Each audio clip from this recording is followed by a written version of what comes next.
n'a pas de mots pour résumer. Jacqueline disait 20 ans, moi j'ai quelques minutes pour l'évoquer, ça me paraît impossible. Tout de même, je pense qu'il y a 20 ans, on n'aurait jamais pensé que ces thématiques qui lient travail et genre et que le MAJ aurait un tel succès. Et je crois que nous avons fait l'expérience collective de montrer que pour les sciences sociales, ce thème était désormais central et que l'organisation même du MAJ avait sa spécificité, son originalité et son importance dans dans l'ensemble des recherches. Pour ma part, j'insisterai sur le lien que le MAJ a noué avec l'ensemble des acteurs sociaux et des institutions.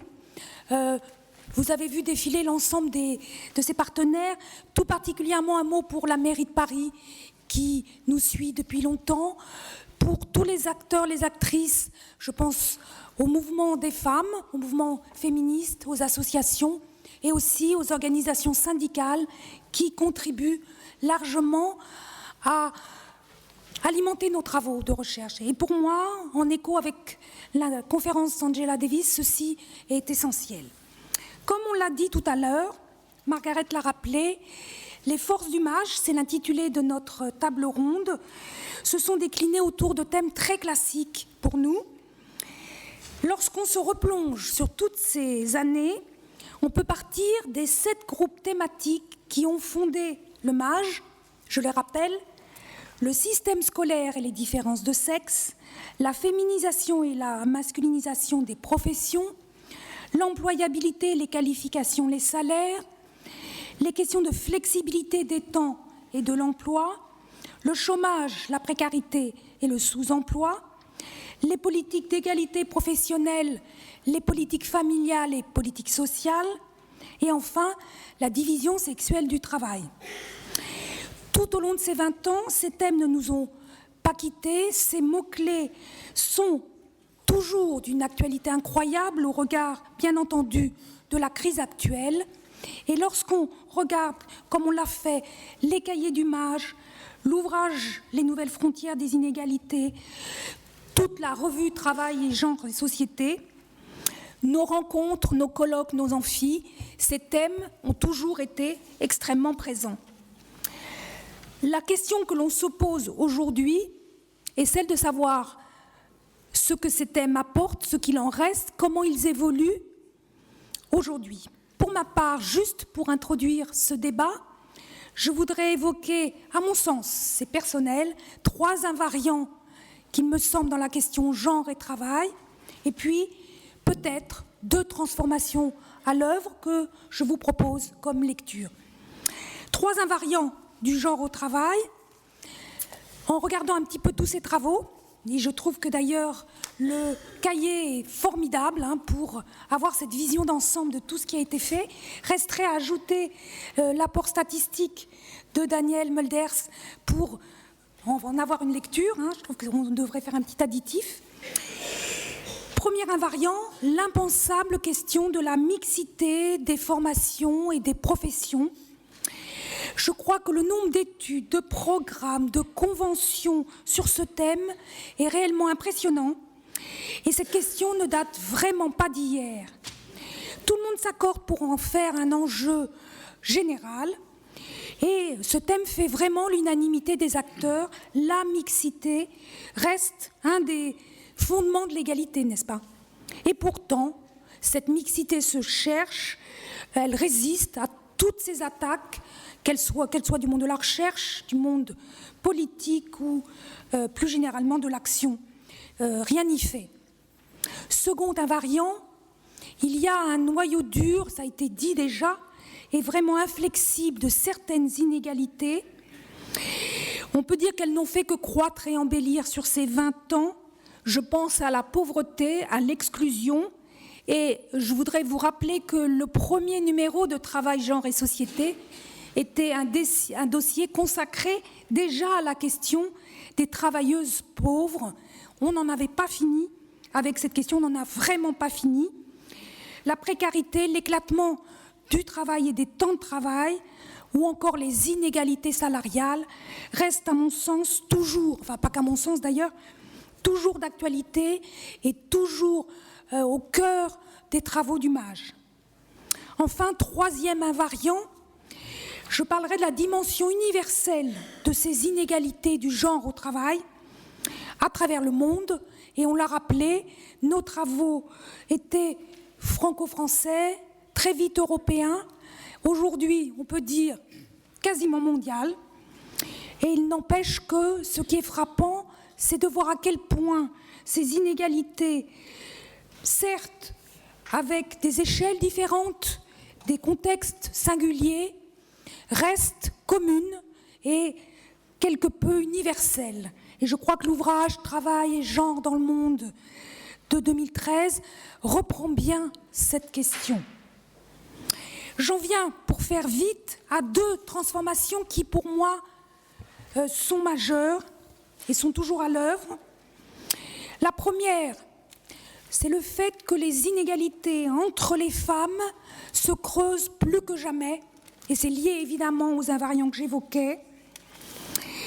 Et ce qui est frappant dans les travaux du MAJ, c'est que nous avons su à la fois nous consacrer, et on continue à le faire, aux femmes ingénieures, aux femmes dirigeantes, aux pionnières, mais aussi aux ouvrières, aux aides à domicile, aux chômeuses et aux précaires. On essaye de tenir l'ensemble de ces réalités qui font les femmes, mais pour autant, la comptine que l'on connaît bien, 3 pas en avant, 2 pas en arrière, continue, et on sait très bien que finalement, ces pas de danse ne sont peut-être pas dansés par les mêmes femmes, et même si, bien sûr, pour les plus instruites qui ont accès aujourd'hui davantage à des emplois qualifiés, le plafond de verre résiste, il n'empêche que de plus en plus de femmes aujourd'hui n'accèdent pas à un emploi stable, qu'à des miettes d'emploi, qu'à des salaires qui restent, à mon sens, des salaires d'appoint. Et cette réalité-là marque ces 20 ans du MAJ, plus que jamais, me semble-t-il, et je pense qu'ils marqueront la suite de nos travaux et aussi des mobilisations. La deuxième transformation que j'aimerais mettre en avant, pour finir, c'est le rôle de plus en plus important, me semble-t-il, des acteurs et des actrices de l'égalité. En 20 ans, l'égalité au travail est devenue un vrai sujet pour tous ces acteurs et décideurs, comme en témoigne le nombre de lois, directives, conventions, le nombre d'accords consacrés à l'égalité dans les entreprises, mais aussi la place accordée dans les syndicats à ce thème, mais aussi le renouveau des associations féministes autour du travail et le nombre de mobilisations croissantes qui ont fait porter cette thématique et qui ont parfois fait changer le regard de certains décideurs. Je pense juste, comme cela a évoqué, une des dernières lois sur le travail qui avait tout simplement oublié en France l'égalité et la négociation de l'égalité. Sans cette mobilisation, eh bien, on aurait eu un retournement peut-être de cette avancée du poids de l'égalité. Il y a eu un rappel à l'ordre, insuffisant très certainement, mais heureusement qu'il y a eu une vigilance des acteurs. Ces progrès sont incontestables, ils restent néanmoins très nettement insuffisants et comme on le rappelait, Margaret, ce matin, ces inégalités restent, elles durent et on n'en a pas fini et on n'en aura pas assez de vous tous et toutes pour mobiliser à la fois recherche, mobilisation des acteurs sociaux et des institutions pour réellement s'attaquer aux inégalités. Voilà, je vous remercie. Je souhaite que dans cette table ronde, vous puissiez revenir sur ces thématiques à partir de vos propres questionnements, bien entendu. Merci.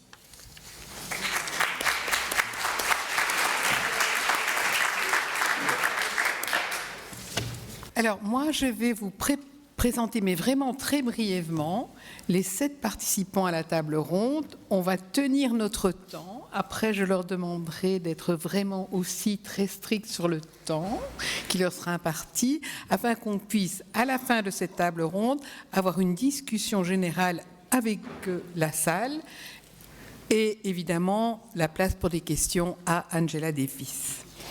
Alors, je vous présente les intervenants. Alors, dans l'ordre alphabétique, je le fais, donc ne vous posez pas la question de l'ordre. Donc, je vous présente d'abord Thomas Amossé, qui est sociologue et statisticien, donc on dit les disciplines ici. Il a 2 affiliations, donc il est difficile à classer dans mes statistiques. Il est administrateur de l'INSEE et détaché au Centre d'études pour l'emploi. Brièvement, ses domaines de recherche, je suis très synthétique ici, la socio-économie du travail, la sociologie des classes sociales et l'histoire de la statistique. Je vous présente ensuite Laura Frader, alors, qui est membre du MAGE, qui est historienne. Elle, donc, vous voyez, on garde nos disciplines aussi. Elle est professeure à la faculté des sciences sociales et humaines de la Northeastern University de Boston.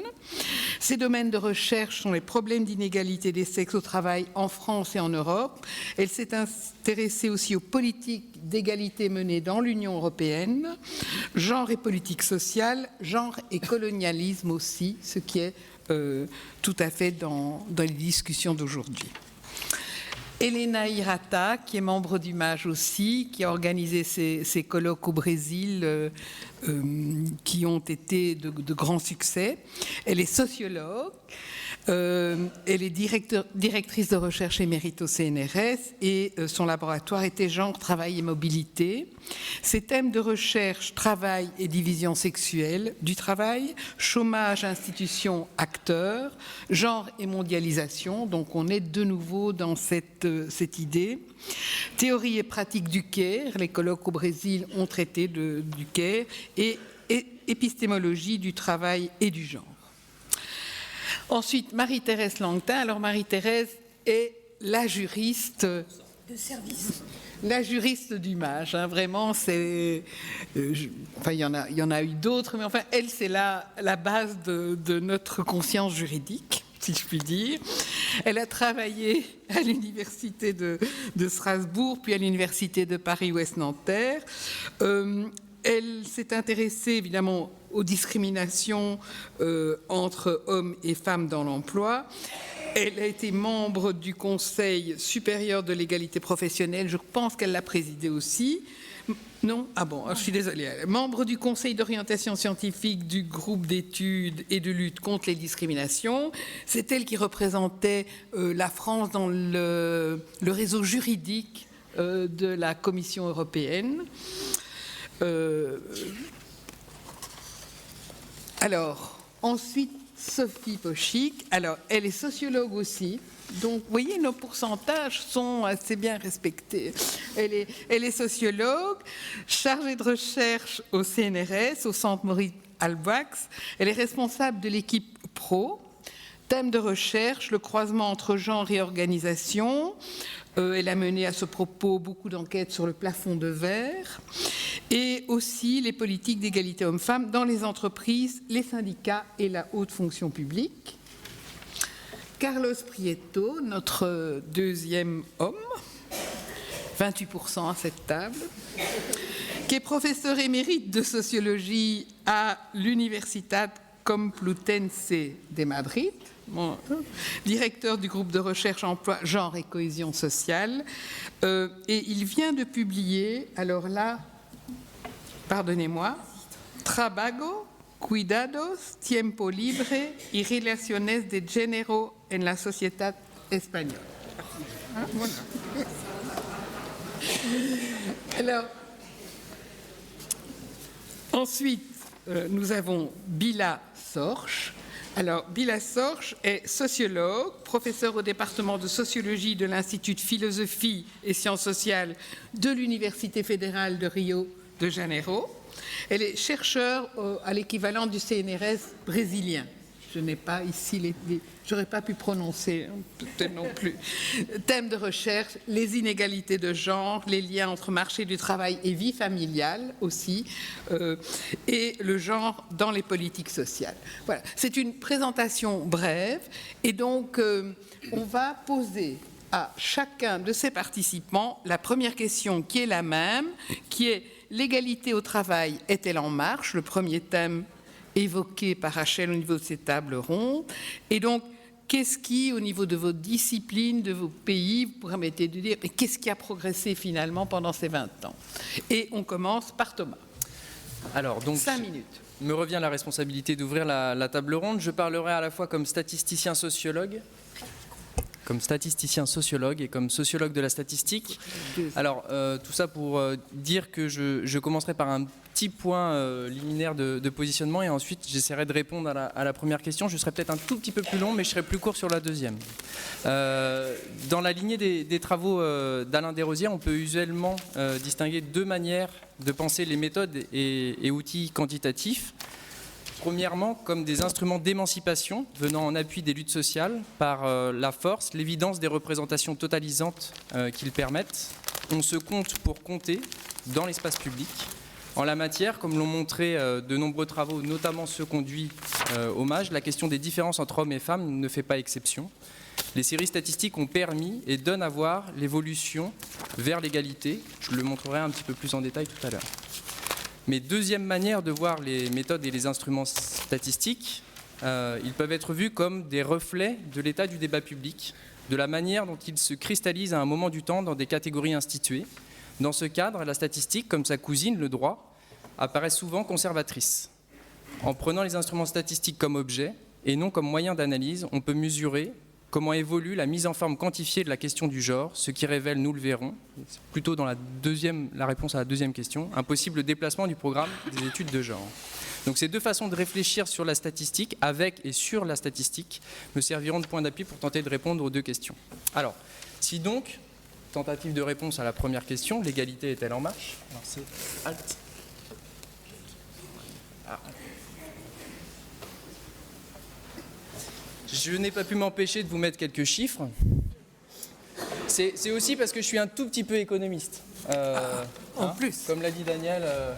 Donc j'ai mis quelques chiffres que je vais commenter. Alors en fait, si on prend un peu de recul en considérant ces statistiques qui sont produites pour l'occasion, on peut établir quelques constats. Alors les premiers constats, si on regarde la colonne de gauche, donc dans le tableau, j'ai produit quelques indicateurs calculés au début des années 80, donc il y a deux sources, donc c'est pas la même année exactement, mais au début des années 80 et au début des années 2010, donc c'est le hier et aujourd'hui.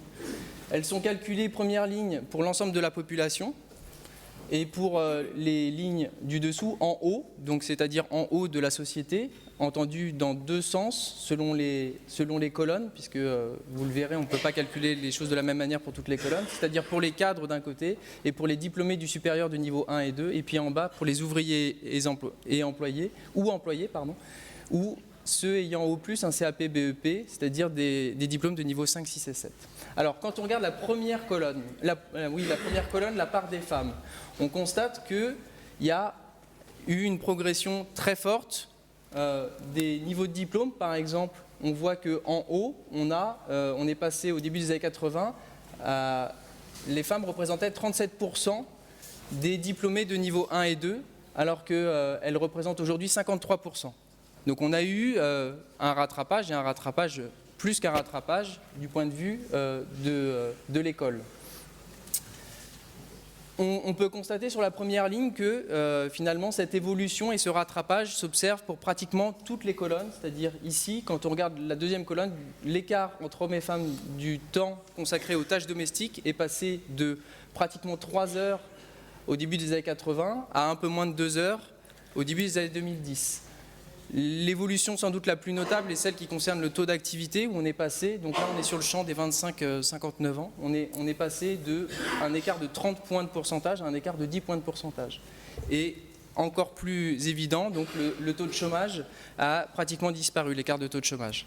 Donc alors on voit qu'on a bien une marche vers l'égalité de ce point de vue. Cela dit, et c'est un des résultats importants, me semble-t-il, à noter dans ce tableau, cette marche est partielle par son ampleur, sa forme et son spectre social.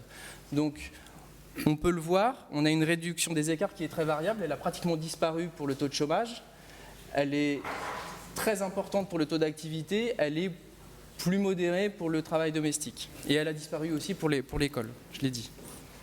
Cela dit, elle est aussi, il y a des écarts aussi nets. Par exemple, quand on regarde, je vais peut-être me lever, ce sera plus simple.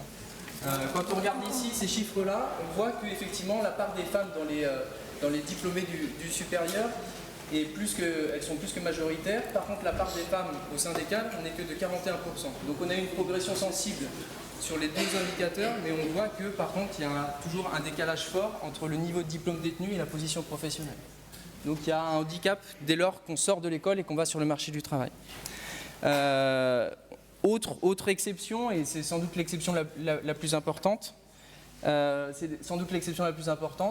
on a une part des salaires qui sont des bas, enfin ici on peut les qualifier avec cette mesure de bas salaire, un écart qui est pratiquement stable au détriment des femmes. Donc on a plus 20 points, plus 21 points aujourd'hui de bas salaire chez les femmes que chez les hommes. Alors, dernier point, si les inégalités se réduisent de façon générale dans les couches supérieures de la société, donc c'est toute la colonne en haut, on voit, et c'est les deux points en rouge sur la colonne du bas, qu'elles ne sont pas partagées de la même manière en bas de la société. Donc on voit que le taux de chômage s'est inversé dans les classes populaires, chez les ouvriers et les employés. Il y a désormais un taux de chômage supérieur chez les hommes que chez les femmes. Et à l'inverse, on a une augmentation particulière des bas salaires dans les classes populaires. En fait, le visage qui se dessine est un visage qui a changé, je pense, beaucoup de choses dans les classes populaires s'agissant du rapport entre les hommes et les femmes. C'est qu'on a de plus en plus des hommes chômeurs et de plus en plus des travailleuses pauvres. Et que quand on l'analyse au sein même des ménages, ces différences avec des indicateurs larges entre les sexes fait que les rapports de sexe ont vraisemblablement changé. Je laisse la parole aux intervenants suivants, y reviendrai après. Parfait, merci Thomas. On va passer à Laura. Merci. Alors, je vais parler des frontières mouvants d'inégalité aux États-Unis.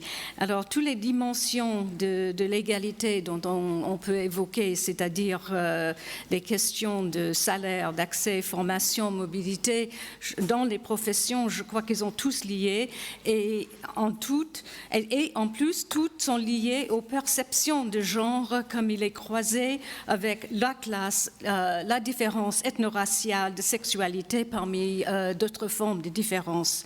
Vu d'une perspective historique, sur les 20 dernières années, il y a certainement eu du progrès sur plusieurs plans. Depuis un certain temps, le taux d'activité des femmes aux États-Unis s'est élevé légèrement.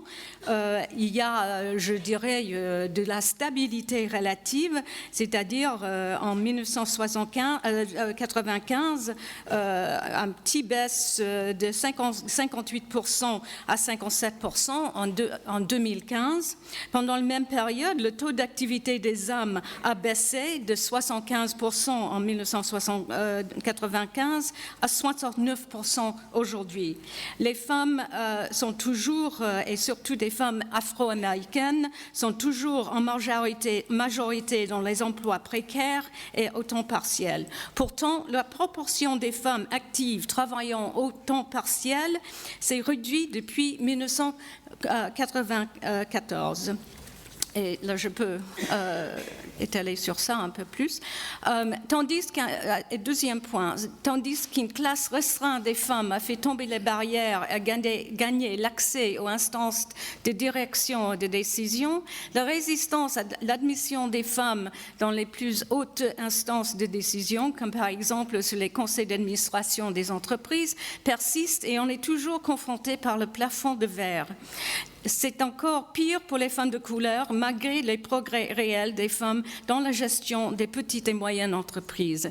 Donc, dans l'État de Massachusetts, par exemple, 80% des membres des conseils d'administration sont des hommes blancs, selon un sondage qui a été fait récemment. Les chiffres nationaux sont un peu mieux. Un sondage a montré qu'au niveau national, en 2012, les femmes et les minorités comptaient pour presque 27% des membres des conseils d'administration, une légère augmentation sur 2010.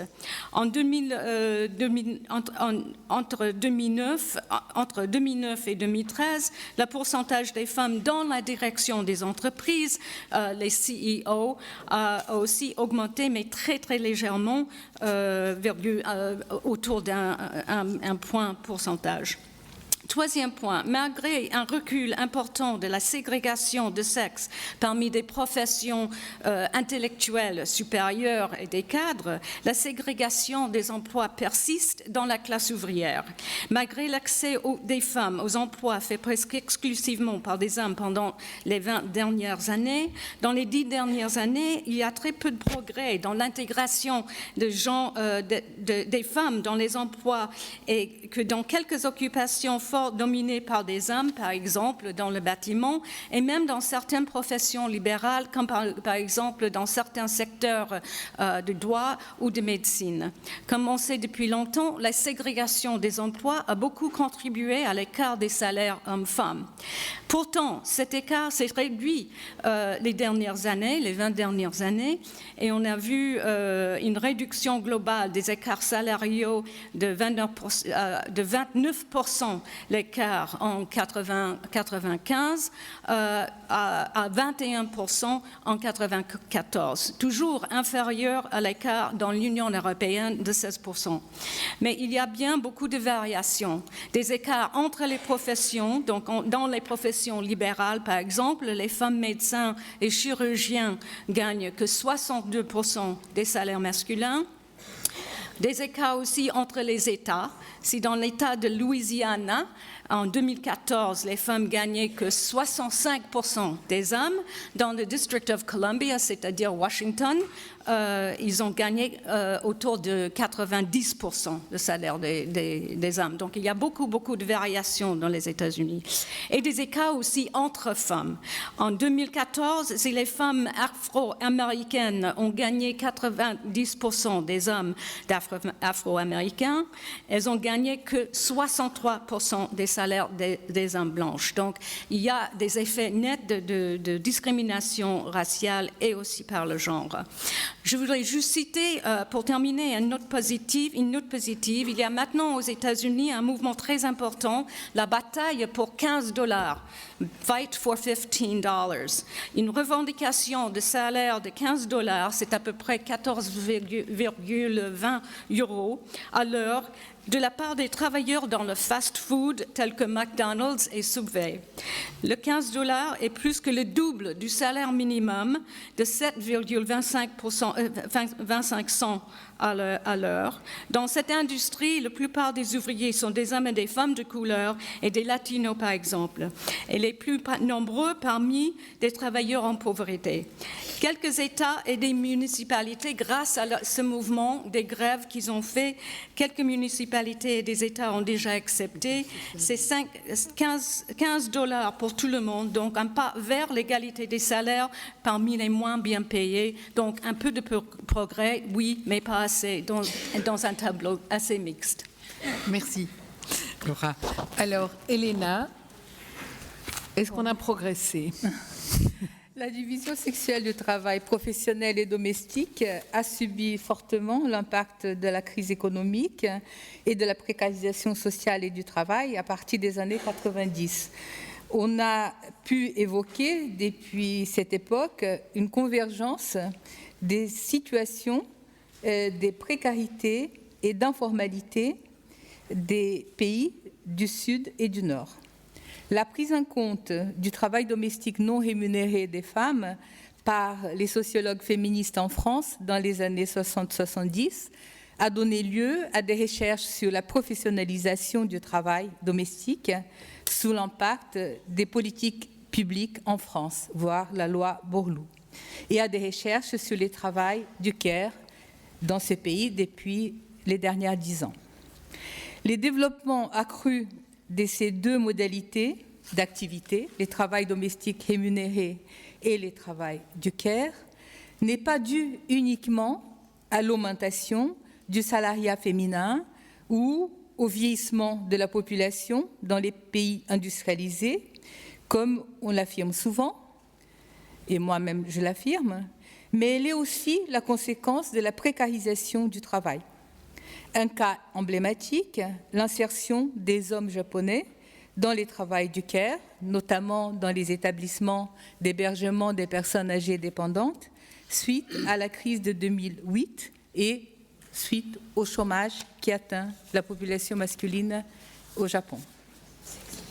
Cette précarisation est le résultat d'un processus interne aux sociétés étudiées, même si sous l'impact de la crise économique internationale, mais elle est aussi le fruit des chaînes globales d'affect et d'assistance, la migration des travailleuses du care, du sud vers le nord, des pays pauvres vers les pays riches, qui arrivent en situation de précarité, notamment sans papier, et qui s'insèrent dans les marchés locaux du travail, du soin et de l'assistance.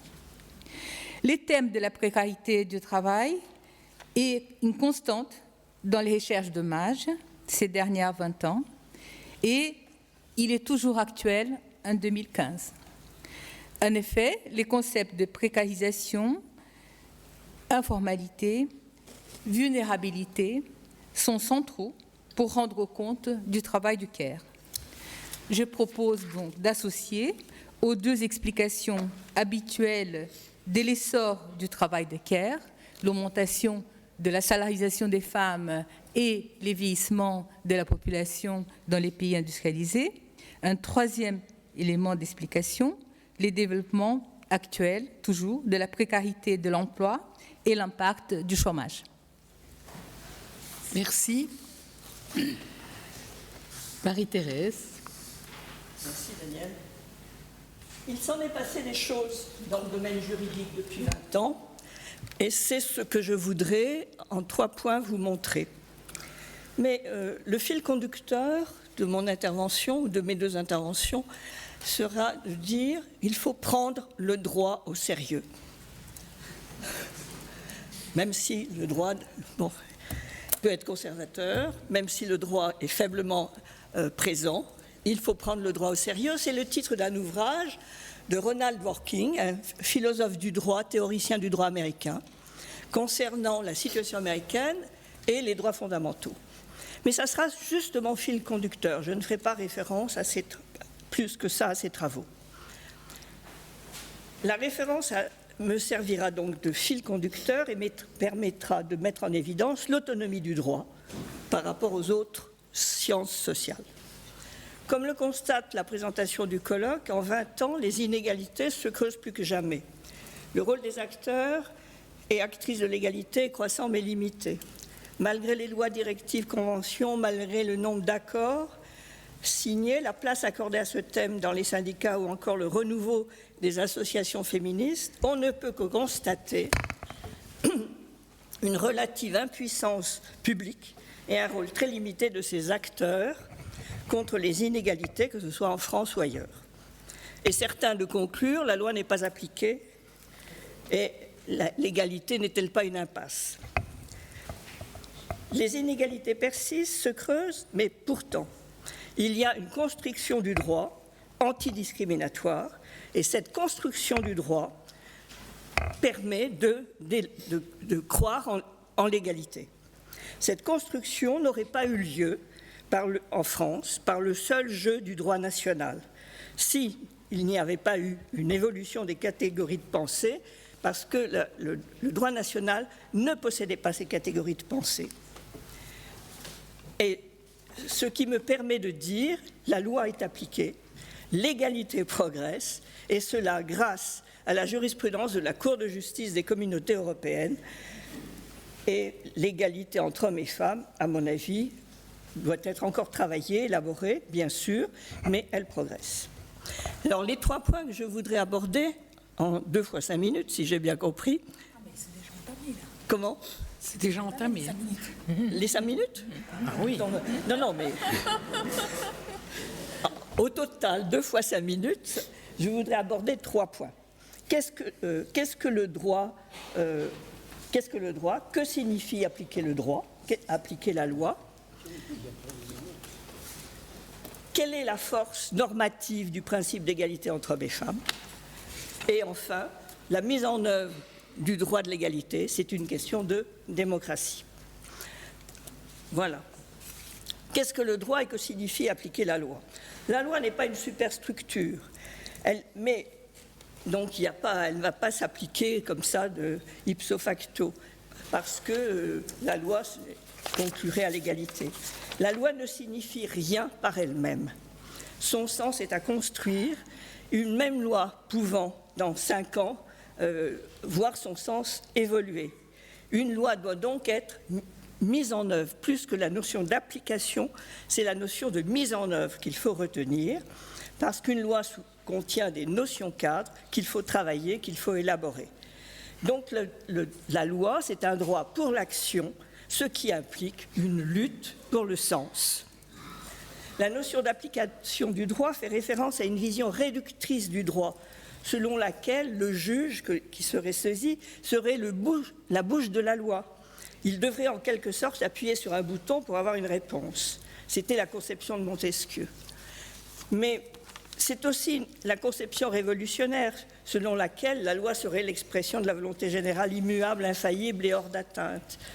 Mais ce n'est pas la conception actuelle du droit, puisqu'on sait très bien que désormais la loi est soumise à des principes supérieurs, le contrôle de constitutionnalité d'une part, mais aussi le respect des conventions de traités internationaux ratifiés par la France, ce qui se traduit par la formule « le droit, c'est plus que la loi ». Il y a une internationalisation du droit, une mondialisation du droit par les droits de l'homme et les droits économiques et sociaux, mais cette progression est inégale et peine à lutter contre la mondialisation de l'économie. Mireille Delmas-Marty de dire « le fondement de la régulation de l'économie, pourtant c'est bien le respect des droits ». Mais depuis quelques années, on est passé du libéralisme économique qui plaçait le calcul économique sous l'égide de la loi, et donc du respect du droit, on est passé à l'ultralibéralisme qui place la loi sous l'égide du calcul économique. L'apparition d'un droit de la mondialisation à vocation économique est beaucoup plus rapide et efficace que la mondialisation du droit qui permettrait le rapprochement des droits nationaux sous l'influence des droits de l'homme. Le paradigme du marché occupe, selon Alain Supiot, la place de la norme fondamentale, et cela à l'échelle du globe, ici et ailleurs. Le droit est alors utilisé comme une technique de pouvoir, rien ne justifiant son autonomie. Alors, je vous renvoie à l'analyse d'Alain Supiot, son cours au Collège de France 2014, qui vient d'être publié chez Fayard, « La gouvernance par les nombres ». Ce qui explique le constat fait dans la note du MAJ, un constat assez négatif, si l'on ne se donne pas les moyens de contrecarrer le marché tout-puissant. Dans cette lutte pour le sens, une difficulté est aussi liée, à mon sens, à la situation interne. Comme je l'écrivais en 1998, dans un des bouquins du MAJ, la logique d'égalité a succédé à la logique de protection des femmes au travail. En réalité, ces logiques coexistent encore, ce qui explique l'utilisation par les économistes de la notion de discrimination statistique, les employeurs tablant sur les comportements des femmes au travail pour différencier, discriminer, les femmes elles-mêmes étant partagées entre protection et égalité. J'arrête mon premier point. Merci. Sophie. 5 minutes. Donc, dans le cas français, depuis 1995, à mon avis, une évolution marquante, c'est que l'égalité femmes-hommes est devenue un objet d'investissement des directions des grandes entreprises. Ça, c'est un fait marquant. Et plus récemment, des administrations en tant qu'employeurs, les directions en faisant un enjeu d'image et d'attractivité. Alors évidemment, c'est lié à l'impulsion des pouvoirs publics, avec des lois plus contraignantes depuis 2001 et désormais aussi des enjeux économiques de la mise en conformité légale, des sanctions financières et récemment l'accès au marché public. Mais cette avancée est aussi liée à la mobilisation des femmes elles-mêmes, notamment les plus diplômées, organisées sous forme de réseaux ou en tant que professionnels, qui ont réussi à imposer les thématiques du plafond de verre et de la mixité comme des sujets de débat public dans les années 2000, dans le sillage de la loi sur la parité en politique. Ces femmes ont souvent promu dans les milieux d'affaires l'idée des bénéfices économiques de l'égalité. À mon avis, la progressive féminisation des cadres, qui dépasse désormais 30% de leur catégorie, dans le public comme dans le privé, leur a permis d'atteindre un seuil numérique qui autorise à questionner les privilèges du groupe majoritaire, si on reprend l'analyse de Rosabeth Moskanter. Et leur accès privilégié aux médias de ces professionnels qualifiés, en tant qu'actrices, témoins ou expertes de l'égalité, peut parfois amener à surestimer leur poids dans la population active. Les femmes cadres et professions intellectuelles supérieures ne représentent toujours que 14% des femmes en emploi en 2014. Donc, un peu comme Thomas l'a dit, si l'égalité est en marche, c'est une version de l'égalité qui est limitée, qui est sélective en termes de population visée et qui est restrictive en termes de domaine d'action prioritaire. Au nom d'une égalité bonne pour le marché, les directions des grandes organisations se préoccupent désormais de l'accès des femmes cadres aux postes de pouvoir et ont accepté l'idée de quotas pour leur gouvernance et conseil d'administration en France, se préoccupent de l'articulation travail-famille ou de parentalité en incluant les pères cadres, de sensibilisation aux stéréotypes. Mais elles sont souvent beaucoup moins vertueuses concernant le bas de l'échelle salariale, la revalorisation des bas salaires, les écarts en termes de primes et de bonus, la précarité et pénibilité des métiers très féminisés du service qu'on a déjà évoqué. C'est aussi souvent une vision de l'égalité qui est dépolitisée, technicisée, statique et numérique, qui se satisfait de la présence des femmes et qui s'inquiète de l'absence des femmes de certains métiers ou bastions masculins. Ces approches, en fait, elles négligent souvent la dynamique de production des inégalités, de parcours et de conditions par les organisations elles-mêmes, tout au long du cycle de vie professionnel, ce que Johann Hacker appelle le régime des inégalités des organisations. Johann mettant l'accent, comme les universitaires américains, notamment comme l'a montré Angela Davis, sur l'imbrication des rapports sociaux de pouvoir entre classe, genre et race. Et je voudrais souligner que si les femmes dirigeantes du public comme du privé, blanches et diplômées, sont désormais attentives à l'égalité, pour elles et pour leurs consoeurs, elles ne sont pas plus sensibles que les hommes aux difficultés de celles qu'elles commandent dans l'espace professionnel ou dans l'espace domestique. Et elles peuvent même devenir des actrices et des planificatrices zélées des réorganisations qui recréent des inégalités en cascade en bas de l'échelle sociale. Et de ce point de vue-là, on n'observe pas d'effet en cascade. L'amélioration des conditions des femmes des professions supérieures ne se déverse pas mécaniquement vers les travailleuses intermédiaires ou subalternes. Donc l'appréhension de l'égalité est désormais plus complexe. Elle est un peu brouillée, avec le risque de générer une égalité qu'on peut appeler élitiste, réservée à une minorité de femmes sélectionnées pour leur talent et leur mérite.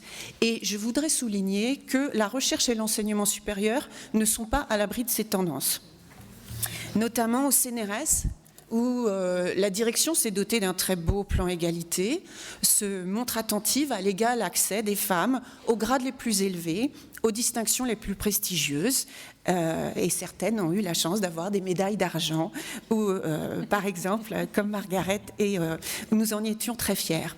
Dans le même temps, la réduction des budgets et de l'emploi public freine les promotions et exacerbe la précarité des emplois administratifs féminisés. Elle rend très problématique les débuts de carrière des jeunes scientifiques, avec des exigences exacerbées en termes de productivité, de disponibilité, de mobilité internationale, pour pouvoir accéder aux rares postes stables après 35 ans. On est à 8 minutes. Hein. Pardon. Il restera 2 minutes pour la question Très suivante. bien. Donc, je voulais juste souligner que nous devons aussi collectivement soutenir la nécessité de postes académiques stables, aussi pour soutenir la production de savoirs renouvelés en études de genre. Merci.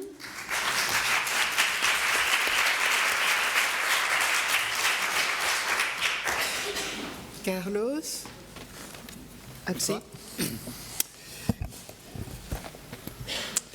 Voilà, je vais souligner les changements qui ont eu lieu en Espagne pendant ces 20-30 dernières années par rapport à la question de l'égalité de genre. Et l'idée que je vais soutenir, c'est que les changements qui ont eu lieu en Espagne vont dans le même sens que dans tous les pays, disons, de l'Europe, mais d'une différence près, c'est que c'est très concentré dans le temps. Des changements qui ont pris 30-40 ans en Europe, en Espagne, ont pris seulement 20 ans. Et c'est ce que je vais montrer un peu comment ça a eu lieu. Alors, les changements ont eu lieu dans tous les domaines, dans les idées, mesures politiques, actions politiques, insertion dans le marché du travail. Sur le point des idées, je vais souligner seulement une idée qui, à mon avis, est assez importante. Il y a une trentaine d'années, les inégalités parlaient surtout des inégalités des classes. Aujourd'hui, quand on parle d'inégalité ou des problèmes de l'égalité sans dire plus, on considère que le problème, c'est l'inégalité entre hommes et femmes. Donc, les autres inégalités ont passé tout à fait au deuxième plan, en Espagne. Et sur le plan législatif, il y a eu deux lois très importantes, la loi de conciliation entre la vie professionnelle et familiale, mais le plus important, c'est que les titres, cette loi étaient adressés pas aux travailleurs, tel qu'habituellement était dit dans les lois du droit social, mais étaient adressés à des personnes travailleuses, pour laisser clair qu'on faisait référence tant aux femmes qu'aux hommes, et pas seulement dans le sens que le terme était utilisé comme travailleurs dans le temps.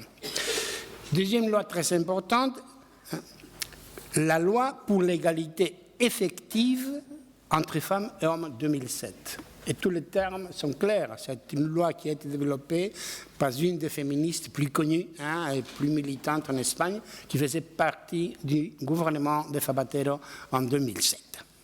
Sur le plan politique, il y a une vingtaine, trentaine d'années, les femmes étaient loin d'occuper des positions de premier plan d'une façon significative. Aujourd'hui, les maires de deux plus grandes villes en Espagne, Madrid et Barcelone, sont deux femmes. Et les sont, et ça c'est plus significatif encore, en tant que participants actifs d'une forme d'agir politiquement tout à fait nouvelle, le mouvement de Podemos. Sur le plan des rapports directeurs de travail, en 20 ans, les taux d'activité des femmes espagnoles ont passé, et qui étaient, il y a une trentaine d'années, 10 points de différence des taux d'activité des femmes par rapport à l'ensemble des pays de l'Union européenne, surtout l'Union européenne de 15. Aujourd'hui, le taux d'activité des femmes en Espagne, c'est au même niveau que l'Europe de 15 et dépasse parfois, certaines années, les taux d'activité des pays très significatifs en Europe, par exemple la France.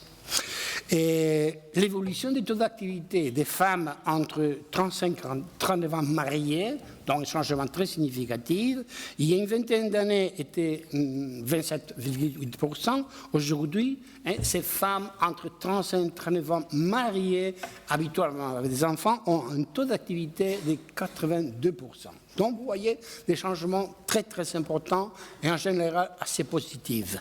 Les inégalités persistent et des fois remontent à cause de la crise, mais elles se développent sur de nouvelles frontières, pour référence à l'œuvre qui a été publiée par Margaret et d'autres collègues il y a quelques années. D'ailleurs, ces inégalités sont plus visibles.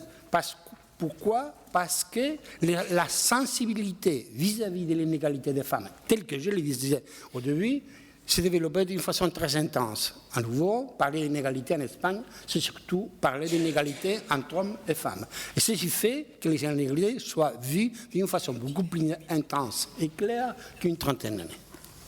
Parfait, merci beaucoup. Enfin, Bila. Oui, je vais parler sur les travails domestiques rémunérés. après ton brillante intervention, parce qu'en Amérique latine, notamment au Brésil, parce que je pense que c'est une des façons la plus intéressante de réfléchir sur l'évolution des égalités des sexes dans le marché du travail au cours des dernières années, décennies.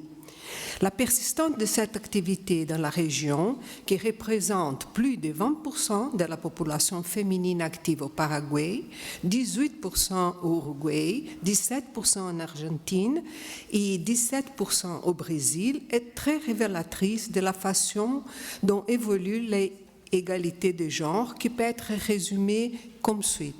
Les progrès de l'égalité entre les hommes et les femmes s'est fait sur la base de la croissance des inégalités entre les femmes.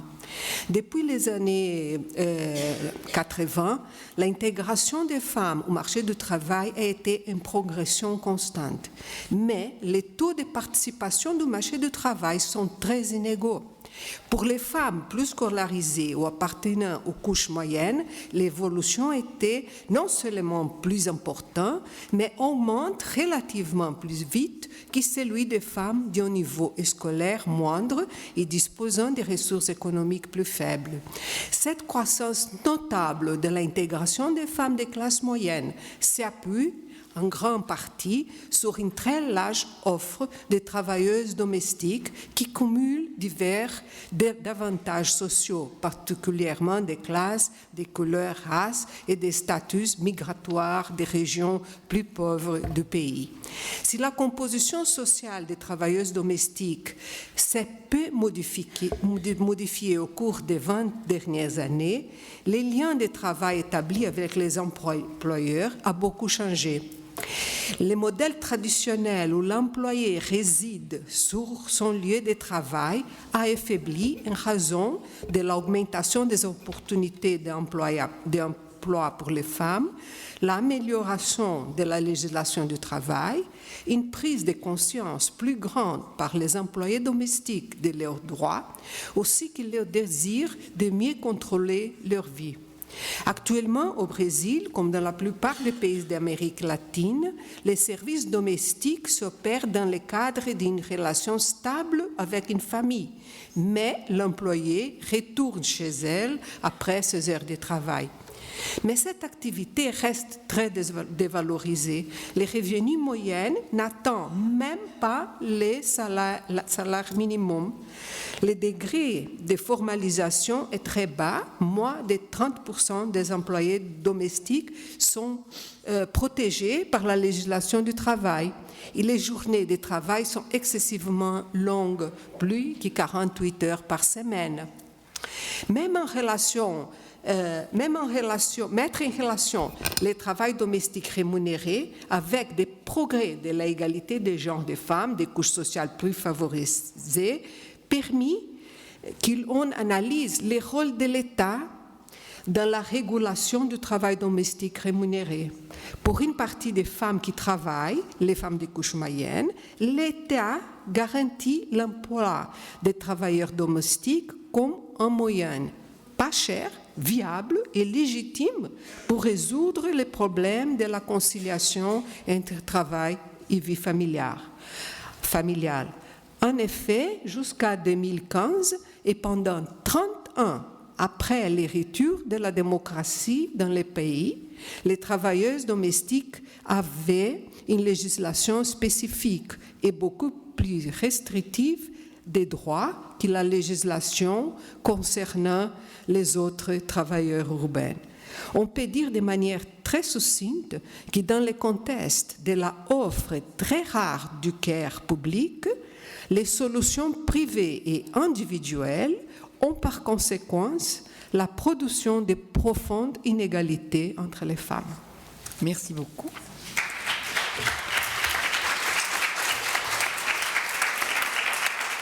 Alors, merci pour ces constats qui sont assez mitigés en termes de... Il y a eu des progressions, il y en a eu dans certains domaines, mais dans beaucoup d'autres, ce n'est pas le cas. Et donc, en fait, la question suivante, c'est quoi de neuf? Que va-t-il se passer selon vous? C'est une question qui est un défi. Thomas, comment? 5 minutes maximum, sinon il n'y aura pas de débat. Alors j'avais légèrement dépassé les 5 minutes, donc je ferai plus court, je l'avais annoncé. C'est très bien. Par ailleurs, la statistique est plus douée pour réfléchir au passé que pour faire de la prospective, donc ça tombe bien. Donc comme nous l'avons pratiquement toutes et tous noté, l'égalité est en marche mais en ordre dispersé, ce qui invite aujourd'hui, peut-être encore plus qu'hier, à croiser analyse des différences de sexe et de classe, et notamment de voir ce qui se passe dans les classes populaires qui apparaît toujours méconnu. Et là, on peut aussi accuser, ou encore accuser un peu la statistique avec l'enfermement dans des catégories sexuées que sont celles d'ouvriers et d'employés, catégorie savante de la sociologie qui était une sociologie ouvriériste pendant longtemps, qui progressivement s'est transformée avec l'émergence d'une sociologie des classes populaires, mais elle reste adossée à une vision sexuée des classes populaires, et l'enfermement dans les catégories, les grands groupes ouvriers employés, fait que symboliquement il y a peu de pratiques de mélange et de mise ensemble des ouvriers et des employés. On pourrait très bien dire qu'on met systématiquement ouvriers et employés ensemble et qu'on réfléchit à ce grand groupe et à ces segmentations internes. Bref, mais ici un autre chantier semble se dégager, ce qui renvoie à l'évolution des statistiques prises cette fois comme objet. Donc de nombreux travaux l'ont montré, notamment Hommage. Les publications statistiques sont progressivement passées, à partir de la fin des années 70, d'une présentation des situations comparées des femmes et des hommes qui étaient renvoyées à des différences de nature ou de statut, avec une invisibilité de la position des femmes sur le marché du travail, un rôle souvent restreint à la sphère domestique. Donc on est passé de cette représentation à une représentation en termes d'inégalité. Ce changement de regard témoigne, au-delà des données elles-mêmes qu'on a pu voir dans le tableau, du mouvement vers l'égalité.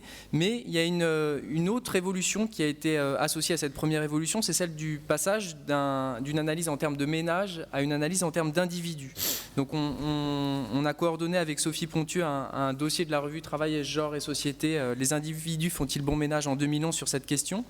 Et il me semble que ça traduit un déplacement, et ça peut-être invite à une réflexion, à un déplacement du programme des études de genre, pour essayer de voir, en statistique notamment, comment se construit l'égalité, les différences entre hommes et femmes à l'intérieur même des ménages, et plus largement des différentes instances de socialisation et des différentes institutions, des plus élémentaires, la famille, le ménage, le couple, au plus large, l'école, le travail. Ce programme pose explicitement la question en statistique des stéréotypes et des rapports de force, de la domination et de la négociation, de la complexité des rôles sexués, qu'on ne peut plus penser seulement en termes de rattrapage d'inégalités entre hommes et femmes, mais comme une construction qui peut se faire par un équilibre des rapports de force, un déséquilibre souvent, mais un équilibre parfois aussi variable selon les milieux sociaux.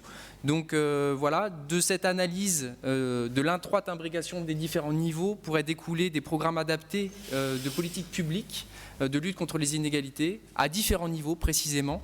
Et donc c'est sur cette perspective que je voudrais laisser la parole à l'intervenante suivante. Merci beaucoup. Alors, quels sont des thèmes permanents? Alors, il y en a 3 en ce qui concerne les États-Unis. Enfin, je parle de 3, il y a beaucoup plus.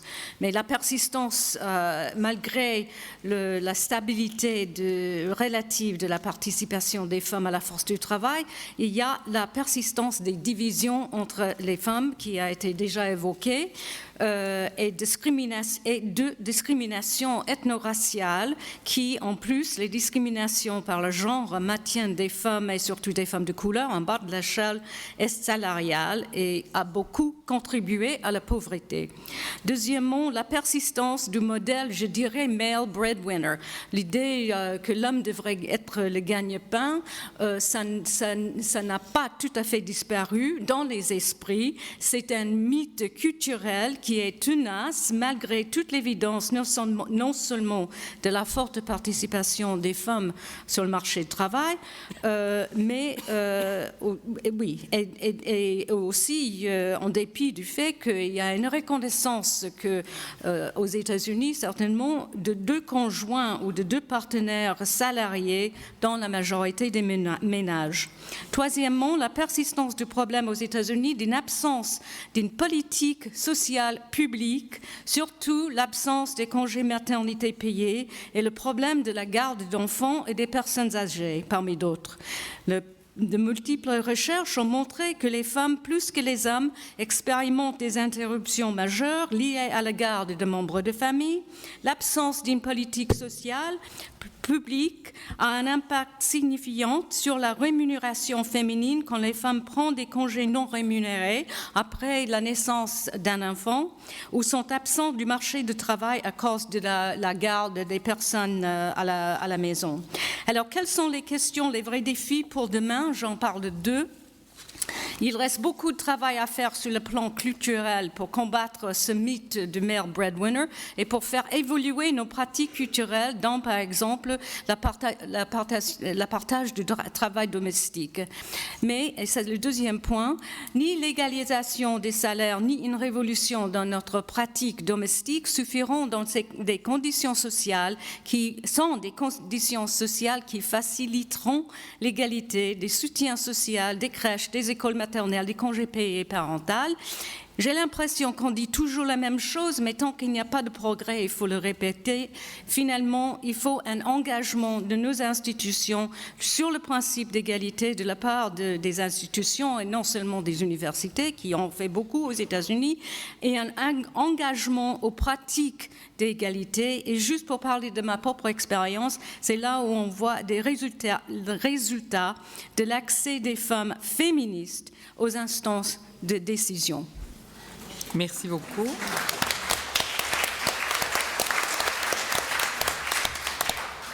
Elena. Oui. Bon, un nouveau et en même temps vieux thème incontestablement est celui de l'intersection sexe, classe, race, ou, si on veut suivre la conférence de Angela Davis, sexe, classe, race, nationalité, sexualité. Vieux parce que le concept de consubstantialité et de coextensivité des rapports sociaux, élaboré par Daniel Kergoat en France, date de la deuxième moitié des années 70. Et l'ouvrage intitulé Women, Race and Class de Angela Davis a été publié à New York en 1981. Sans parler des articles classiques sur l'intersectionnalité de Kimberly Crenshaw, déjà cités par Angela Davis dans sa conférence inaugurale. Nouveau dans la mesure où l'intersectionnalité est depuis environ 10 ans en France, pratiquement il est devenu, comme dit Elsa Dorlin, un hit concept.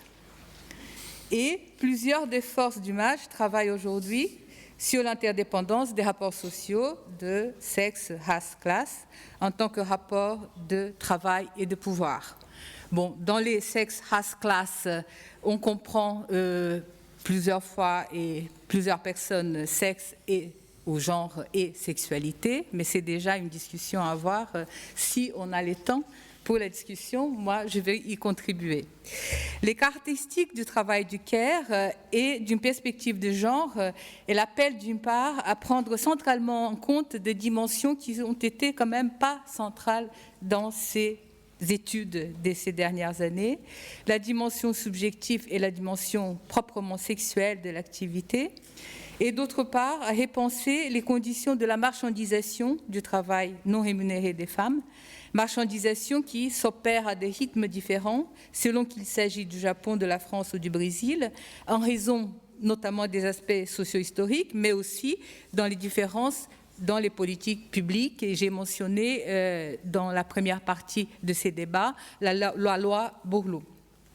Subjectivité et sexualité sont des différentes dimensions socio-sexuées indissociables dans l'analyse de ces travails matériels et psychologiques, de la même manière que ce sont indissociables les caractéristiques, comme dit Joan Tronto, des différentes dimensions, comme majoritairement ces femmes qui travaillent sur les CARE sont des femmes, sont des migrants de couleur, sont des prolétaires pauvres, et donc on peut dire qu'il y a ici à avoir une analyse des différentes dimensions, une imbrication des différentes dimensions sociosexuelles et une complexité, dimensions de complexité et d'imbrication qui sont donc toujours des caractéristiques essentielles des objets de recherche du MAGE.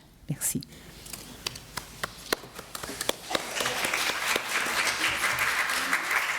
Parfait. Marie-Thérèse. La force normative du principe d'égalité entre les femmes et les hommes, grâce notamment à la jurisprudence de la Cour de justice des communautés européennes. Ce sont des luttes de femmes belges, je le souligne, j'insiste, qui ont posé les premières questions à la Cour de justice. 3000 femmes se sont mises en grève à Herstal, dans une usine d'armement, en 1965, en 1966. À quoi sert l'article 119 du traité de Rome sur l'égalité de rémunération, puisqu'on nous, d'office, on fait un abattement de rémunération parce que nous sommes des femmes. De même, Gabrielle Defresne, hôtesse de l'air, devait partir en retraite à 40 ans parce que femme, les stewards qui faisaient le même travail pouvaient continuer de travailler. La Cour elle pose ces questions dans les années 65, 66, 68. La Cour répondra en 76. L'article 119 est applicable. L'égalité entre les femmes et les hommes est un droit fondamental. 20 ans, donc, après la signature du traité. La Cour affirmera ensuite que la preuve de la discrimination doit être déplacée pour qu'une personne victime d'une discrimination apparente puisse faire valoir ses droits. L'apparence est constituée par les éléments de fait qui caractérisent une différence de traitement et qui laissent supposer une discrimination. L'employeur, à ce moment-là, doit justifier sa politique salariale, car les discriminations peuvent être indirectes, résulter d'éléments de fait d'origine diverse. Elles peuvent être structurelles et résultent notamment également d'un système. La justification doit être objective, proportionnée à l'objectif économique poursuivi par l'employeur. À défaut, la discrimination est constituée. Des éléments de fait? Oui, parce qu'on part des faits, on part de la réalité. Il ne s'agit pas de rechercher l'intention, la méthode est inductive, on part des faits pour interroger le principe d'égalité et l'intention n'est pas présente. Ce déplacement de la charge de la preuve constitue une révolution, un changement des catégories de pensée. Classiquement, celui qui invoque un droit doit l'approuver. Ici, le raisonnement est inverse. En matière de droits fondamentaux, donc, d'énormes avancées ont eu lieu à la suite de ces 2-3 jurisprudences que je viens de citer. Et je voudrais simplement en signaler une autre, c'est la situation des femmes enceintes irrégulièrement licenciées. La Cour de justice a qualifié leur licenciement de discrimination directe. Il n'y a pas à discuter. Combien de temps a-t-il fallu à la France pour intégrer ces raisonnements? Les arrêts de principe concernant la notion de discrimination indirecte et le déplacement de la preuve datent des années 81, 86, 93. Les États membres étaient opposés à une directive. La directive passera en 97. La France transposera en 2001. 20 ans. Je ne citerai pas plus de jurisprudence, mais je voudrais venir maintenant sur le troisième point, c'est que la mise en œuvre du droit est une question de démocratie. La demande de droit en France est forte, le questionnement est faible. Ainsi, le droit n'a pas trouvé sa place dans le débat public. Pourquoi? Alors, premier élément de réponse,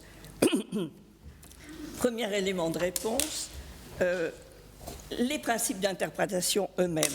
On dit souvent que la loi de 72 sur l'égalité de rémunération n'a pas été appliquée. Pourquoi? Eh bien parce que le principe d'égalité de rémunération n'était pas fort à l'époque et qu'un autre principe s'appliquait, la liberté du chef d'entreprise. Si bien que chaque fois qu'il y avait une saisine sur la question de l'égalité de rémunération, le juge disait l'employeur est seul juge des qualifications de la salariée. L'interprétation n'était plus tenable quand le principe d'égalité a acquis une plus forte normativité, notamment avec la jurisprudence de la Cour de justice. Et la Cour de cassation française a alors affirmé au milieu des années 90 « l'employeur n'est pas seul juge, seul le juge est juge ». Et c'est pour ça que j'insiste sur l'importance de la saisine du juge, parce que dans une négociation, il n'y a que deux parties face à face, alors qu'avec un procès, il y a le tiers qui prend une décision et qui a des principes d'interprétation forts. L'évolution s'est faite à partir du milieu des années 90, quand la Cour de cassation a dit « seul le juge est juge et ce n'est pas l'employeur seul juge ». Les femmes saisissent peu le juge. Pourquoi ? Méfiance historique, d'une part, et parce que traditionnellement, elles n'obtenaient pas de gain de cause. Et à ce moment-là, l'employeur... et à ce moment-là, le droit était conservateur. Mais une personne seule hésite à saisir un juge. Le projet d'action de groupe peut peut-être faire évoluer les choses. Pour lutter contre les discriminations et rendre effective l'égalité, le procès, à mon avis, est nécessaire. Devant le juge a lieu un débat contradictoire, parce qu'un des principe du procès, c'est le principe du contradictoire. Le principe du contradictoire est inhérent au procès démocratique.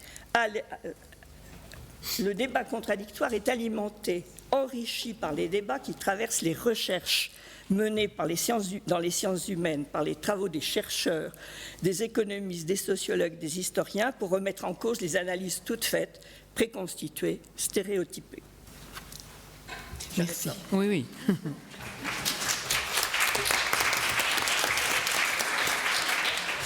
Très brièvement. Donc, plus qu'un défi, en fait, moi je souhaiterais juste défendre l'ouverture de nos regards par la comparaison internationale. C'est la marque de fabrique du MAJ dès sa création. Et cette ouverture, ça nous permet de comprendre aussi en retour la spécificité de nos institutions, parfois le prisme un peu national de nos théories, et de s'ouvrir à d'autres concepts, voire d'imaginer d'autres stratégies d'action. Et par exemple, pour ma part, les syndicats en France sont souvent critiqués pour leur distance réciproque à l'égard du mouvement féministe et leur rapport relativement défensif aux questions d'égalité. Et la comparaison avec nos voisins anglais, que j'ai réalisé notamment avec Cécile Guillaume, on avait fait une journée du MAJ en 2008 là-dessus, nous avait permis de montrer que les syndicats anglais, mais comme des syndicats américains, développent des politiques offensives de syndicalisation des femmes et des minorités ethniques, organisent des structures non mixtes, pensées comme des lieux de conscientisation au sein des syndicats, font des coalitions avec des groupes féministes, ont soutenu des plaintes collectives dans les tribunaux pour discrimination sexuée. Et il y a des féministes académiques qui accompagnent de manière réflexive ces initiatives. Il y a même un champ Gender Industrial Relation.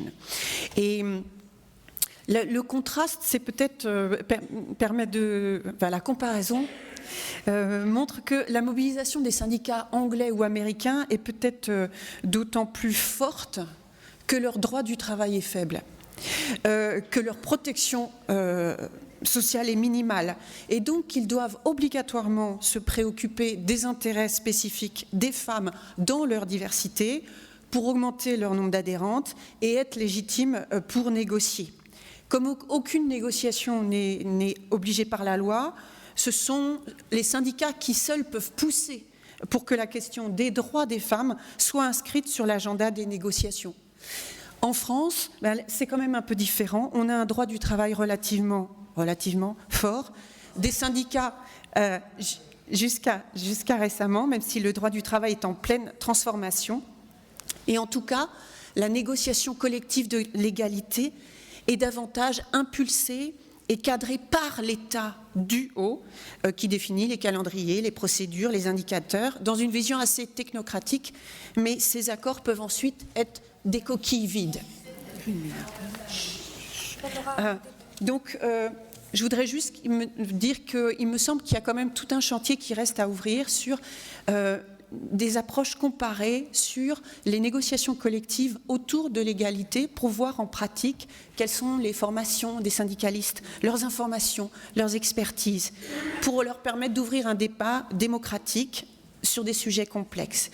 Et si la comparaison internationale est évidemment importante, nos cadres d'analyse doivent ne plus non plus être cloisonnés par des frontières nationales pour mieux intégrer la question de la globalisation financière et économique et prendre des perspectives transnationales, ça a déjà été dit.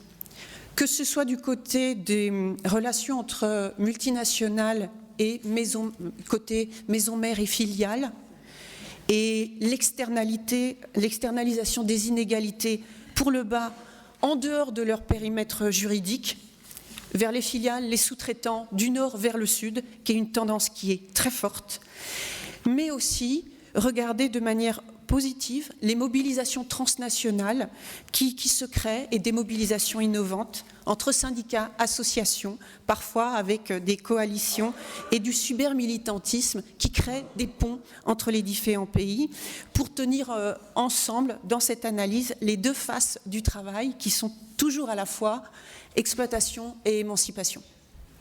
Merci, Carlos.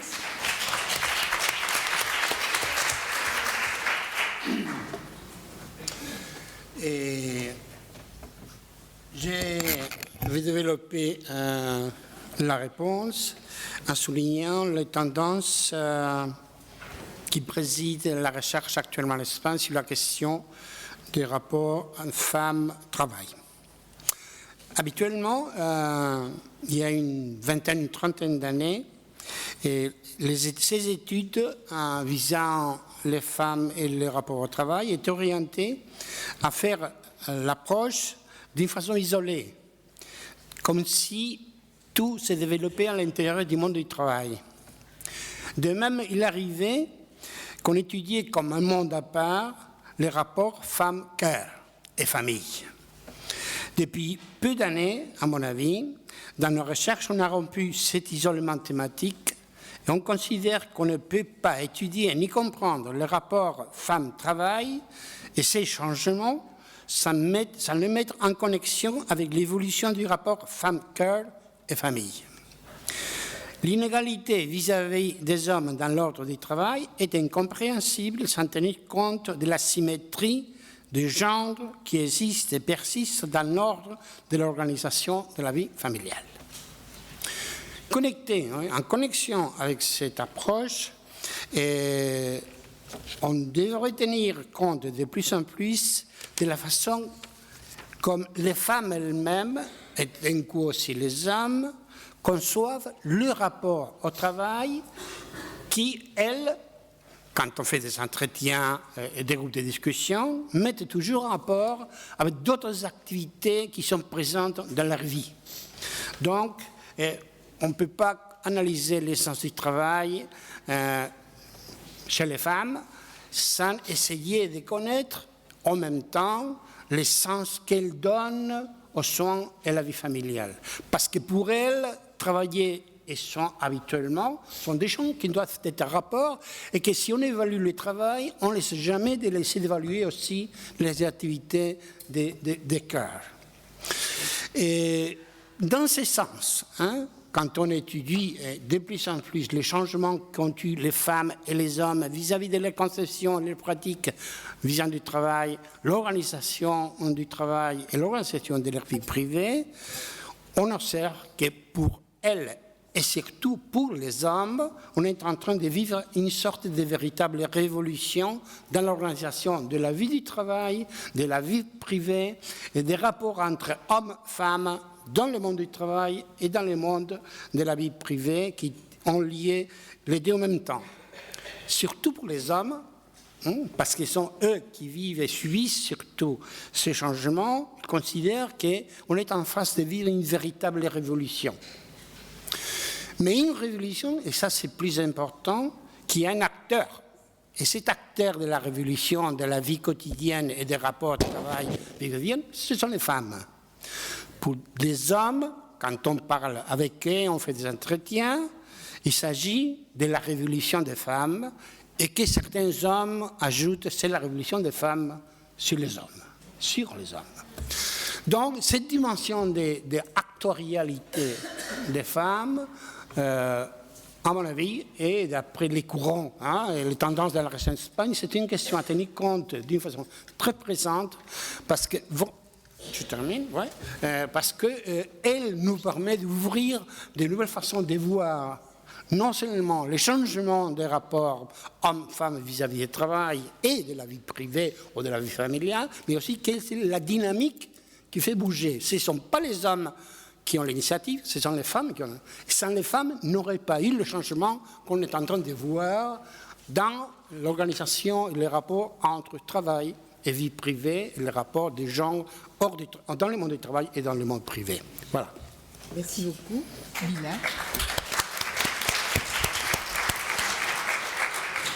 Oui, je vais parler un peu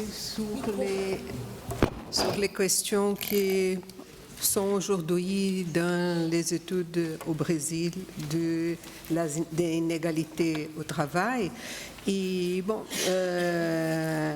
les études féministes et de genre sur les inégalités au travail avaient tendance depuis longtemps à comparer les femmes et les hommes comme des catégories sociales homogènes.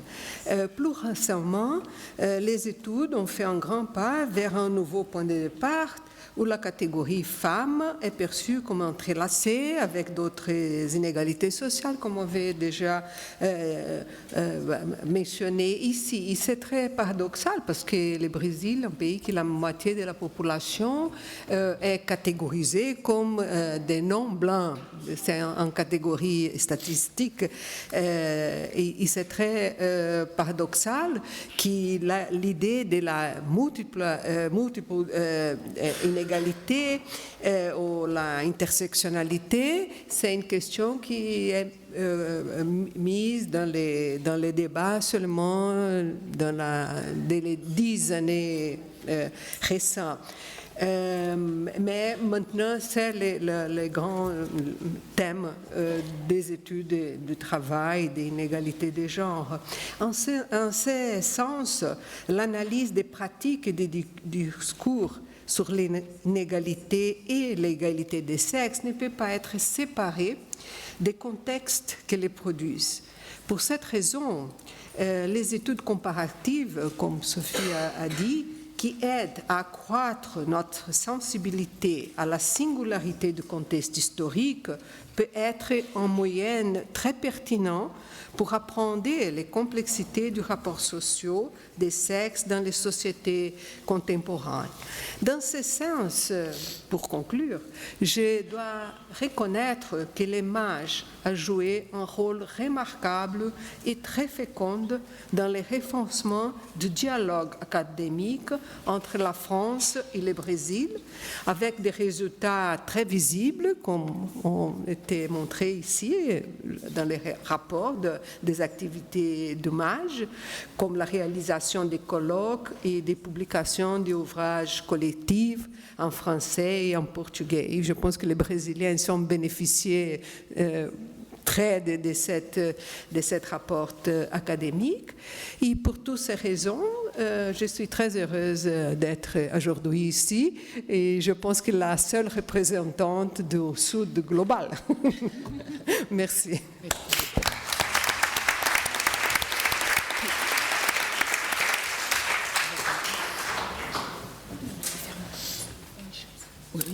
Angela, you join. Place aux questions. Angela Davis va nous rejoindre. Nous pouvons donc élargir le questionnement en intégrant les présentations de ce matin et notamment sa conférence. Je vous demanderai d'être assez bref puisque l'idée est de terminer à 12h30. Merci. Il y a 2 micros baladeurs, donc on n'a que quelques minutes, désolé. 10 minutes. Et chacun 30 secondes. Tirez du temps. Je suis désolée, en plus c'était plus long. Je suis vraiment désolée. Agnès Hubert, si vous voulez bien, il y a un micro là, juste là, sur le... Mais j'ai rajouté quelque chose. L'emploi des jeunes, moi je me suis dit...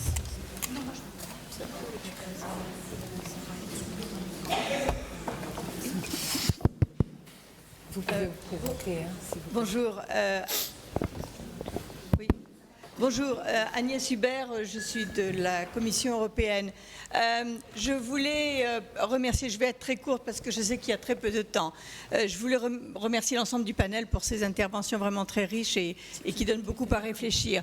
Mais en particulier Marie-Thérèse Langtin, puisqu'elle a rappelé le rôle du droit européen.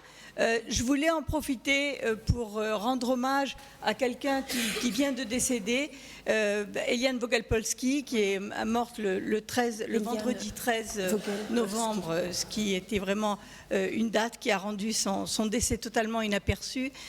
C'était vraiment une très grande dame du droit européen, et c'est véritablement sur la base de son travail, son travail de militante et d'avocate, que le droit européen a vraiment eu un socle. Et alors donc je voudrais rebondir peut-être sur cette question du droit européen qui semble à l'heure actuelle, tout au moins au niveau de la conception de nouvelles directives, relativement bloquée, et encourager peut-être le MAJ à travailler un peu plus sur le droit. Marie-Thérèse va me bénir, mais encourager le MAJ à travailler un petit peu plus sur le droit, parce que finalement ce qu'on ressort des débats d'ici, c'est qu'il y a véritablement des zones de non-droit, des travailleurs, des travailleuses du CARE en particulier, des travailleuses migrantes également, dont on n'a pas vraiment parlé, et qui sont des choses sur lesquelles le niveau européen pourrait encore donner de la légitimité au niveau national. Merci. Autre question, on va prendre plusieurs questions. Bonjour, je me présente un peu. Donc, je suis médecin de santé publique et je travaille en lien avec Paris Descartes et avec l'association internationale Mensa, qui avait été fondée à Oxford après-guerre. Je voudrais, alors je vous remercie d'abord pour vos interventions que j'ai beaucoup aimées. J'ai aussi beaucoup apprécié donc l'intervention de Madame Langtin, parce que j'ai donc été en Suisse où Paris Descartes est jumelé en droit de la santé dans un nouveau master avec l'UNIN de Neuchâtel et avec le King's College of London, et que les lois européennes, au niveau par exemple des enfants brillants à l'école en difficulté, sont peu appliquées. Et puis, alors, au niveau des médecins, les femmes gagnent moins quand elles sont installées, parce qu'elles passent plus de temps avec leurs patients. Donc, ça aussi. Voilà. Bon, ben, je voulais vous féliciter surtout. Merci. Une question là au fond. Maryse Dumas, tout au fond. Je la mets. Maryse Dumas, CGT, je trouve tout ça passionnant, comme toujours dans les interventions du MAJ. Je voudrais poser une question très précise. Est-ce qu'en ne posant les questions d'égalité qu'en termes femmes-hommes, on ne risque pas plafonner? Et est-ce que l'avenir, si on veut vraiment l'émancipation, n'est pas à poser toutes les inégalités, et en particulier les inégalités de classe? La dernière. J'ai une question là, je crois. Ah, des classes. Il n'y a plus d'autres questions? D'autres questions? Oui. Bonjour, je suis chercheuse en histoire à l'Institut universitaire européen et je voudrais vous remercier. Et je me demande, à la lumière de la crise économique d'aujourd'hui, comment nous pouvons peut-être ajouter l'élément de l'âge, de la generational divide, à la discussion sur le monde du travail et sur toutes les intersections de discrimination que vous avez discutées. Merci. Une dernière question, et puis on va passer au réponses.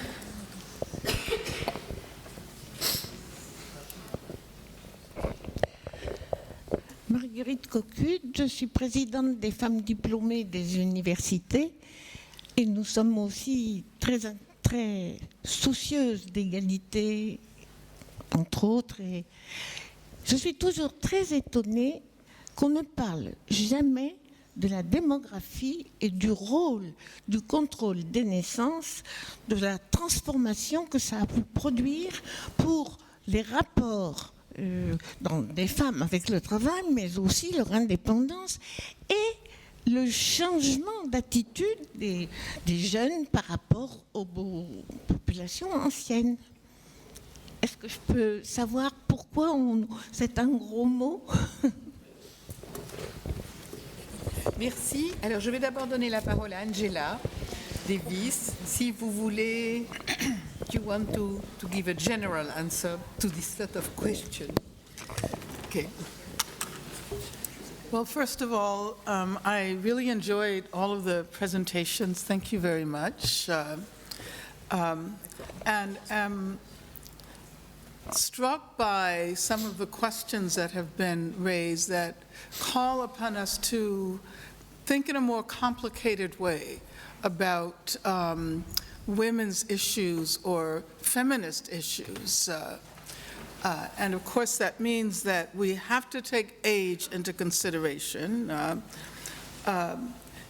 It also means that class has to be a central category, and I recognize that some of the presenters made the point that equality that is an elitist equality, I'm borrowing your term, and that fails to address the profound problems of poverty and race is not equality at all. I've always taken the position that it is, if one thinks about class hierarchies, if one thinks about race-based, ethnic, nation-based hierarchies, if one only is attentive to those who are at the top of the hierarchy, whether they be women or men, but specifically with respect to women, it is possible to win victories for those at the top without affecting the entire structure. But on the other hand, if one focuses on those who are at the bottom of the hierarchy, when they move up, the entire structure moves up. And so I like to think about how we can avoid what I sometimes call the tyranny of the universal. That is to say, to use the category women in a way that appears to be general, but is actually internally quite determined and quite racialized and quite classed. So it seems to me that these are the challenges we face. How to guarantee that the equality we seek is an equality that will not turn out to be oppressive or exploitive to others. Thank you.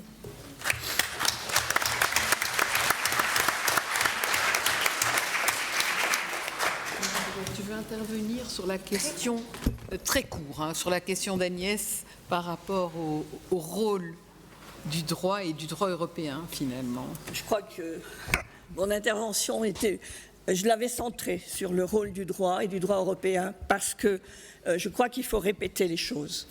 Et que finalement, je voulais rebondir aussi par rapport à l'intervention de Sophie Pochick, lorsqu'elle dit en Angleterre, il y a eu des politiques offensives, les syndicats se sont mobilisés.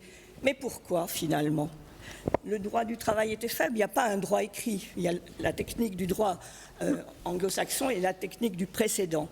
Mais en réalité, le droit anglais avait les moyens de penser la discrimination. Le droit anglais avait une agence pour penser les discriminations. Et dans le cadre de cette agence pour l'égalité entre hommes et femmes, Anthony Lester a joué un rôle considérable. Je l'ai rencontré dans le cadre du réseau d'experts à la Commission européenne. C'était très intéressant de travailler avec lui. Donc, finalement, les Anglais ont avancé davantage parce qu'ils étaient outillés, d'une part, et puis parce que, sous Margaret Thatcher, les politiques publiques n'allaient pas avancer. Donc, ils se sont saisis du droit européen pour avancer. Et je pense que c'est un constat nécessaire de le faire parce qu'ils l'ont utilisé massivement, à tel point qu'à Bruxelles, il y avait des Anglais partout. Ils connaissaient très bien le droit européen, alors que la France ne connaissait pas. Et la France n'a eu une agence pour lutter contre les discriminations tardivement. Dans un premier temps, il y a eu le groupe d'études et de lutte contre les discriminations grâce à Martine Aubry en 2000. Il n'y avait pas d'agence, ça a pris 2004 et c'était la Haute Autorité de lutte contre les discriminations qui, en 2011, est devenue le défenseur des droits.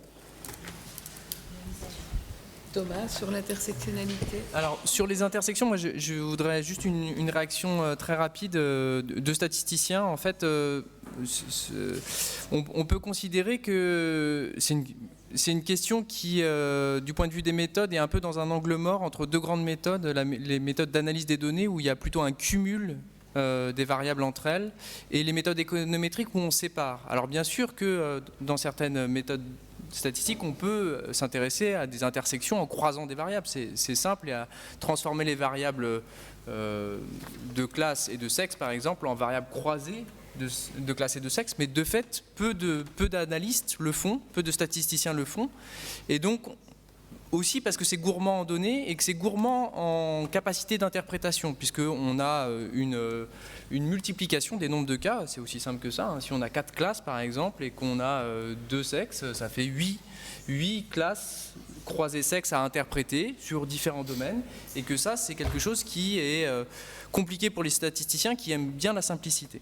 Donc voilà, je dirais qu'il peut y avoir non, mais c'est réel, je pense qu'il y a un vrai déficit de réflexion, de transformation d'un programme sociologique en une méthodologie statistique qui soit de fait partagée. Sinon, un point très rapide mais qui se pose plutôt à la sociologie pour la vision des intersections par le bas.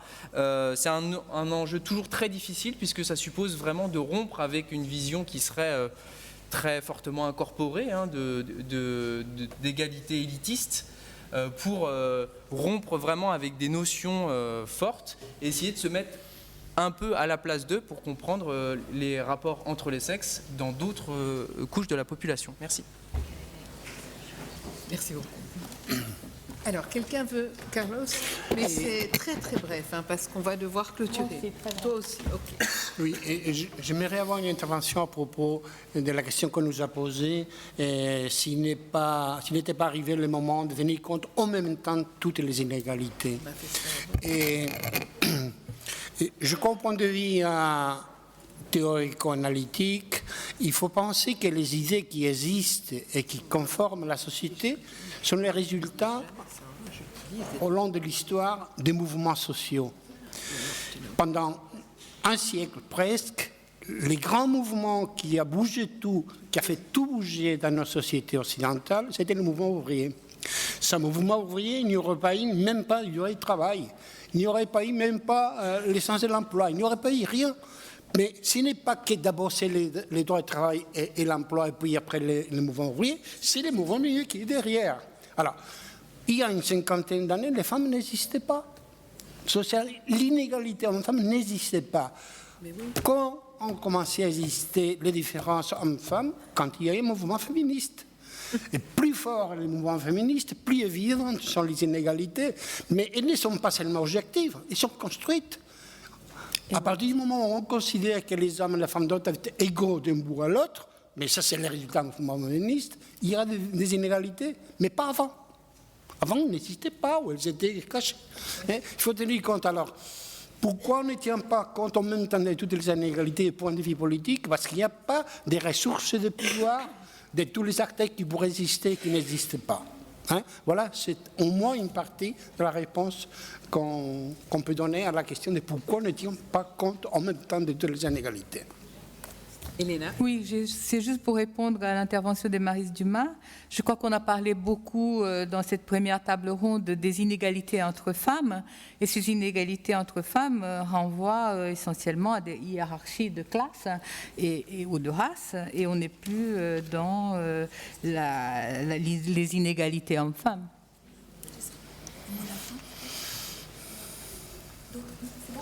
Voilà.